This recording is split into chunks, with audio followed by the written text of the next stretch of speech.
Janagama sub jail దగ్గర అయితే ఉద్రిక్తత తలెత్తింది. దీనికి సంబంధించి పూర్తి డీటెయిల్స్ మా ప్రతినిధి చంద్రశేఖర్ అందిస్తారు. చంద్రశేఖర్, అసలు జైల్లో రిమాండ్ ఖైదీ మృతి చెందడానికి గల కారణాలేంటి?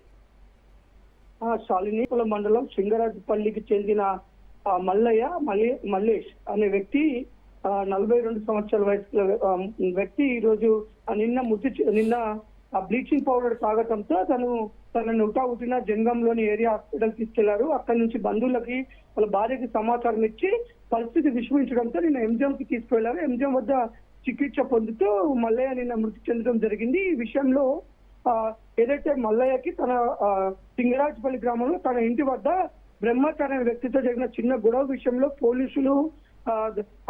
పోలీసులు బలవంతంగా తన మీద కేసు నమోదు చేసి తన చిన్న గొడవ విషయంలో రిమాండ్ చేయడం జరిగింది.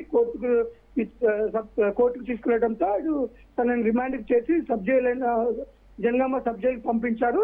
ఈ విషయంలో మనస్తాపం చెంది 8వ తారీఖు నాడు సబ్ జైల్లోకి వెళ్ళిన వ్యక్తి మనస్తాపం చెంది ఏమైనా ఆ బ్లీచింగ్ పౌడర్ బాత్రూమ్ లో ఉన్న బ్లీచింగ్ పౌడర్ ను తాగాడా లేదా అనే అనుమానాలు అయితే ఉన్నాయి. ఒక పక్క మల్లయ్యకి సంబంధించిన బంధువులు కానీ వారి భార్య కానీ జైలు అధికారులే తాగిచ్చారని వారు ఆరోపణలు చేస్తున్నారు.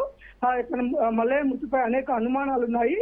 ఒక పక్క చిన్న విషయంలో పోలీసులు కేసు నమోదు చేసి రిమాండ్ చేయడం, ఇక్కడ రిమాండ్ ఖైదీగా ఉన్న వ్యక్తి మేము ప్రాణంతో ఉన్న వ్యక్తిని అప్పచెప్పడం జరిగింది. కానీ వారు మాకు చనిపోయిన వ్యక్తిని మాకు అప్పచెప్పారు. మాకు ఏ విధంగా ప్రాణంతో ఇచ్చామో అలాగే మాకు అప్పచెప్పాలి, లేదా ఈ జైలు అధికారుల నిర్లక్ష్యం వల్ల చనిపోయాడు కాబట్టి జైలు అధికారులను అయితే కఠినంగా శిక్షించాలని జనగామలోని సబ్ జైలు ఎదురుగా అయితే బాధితుడి భార్య పిల్లలతో పాటు బంధువులు అయితే ధర్నా నిర్వహిస్తున్నారు. కొంత ఉద్రిక్త వాతావరణం అయితే చోటు చేసుకుంది.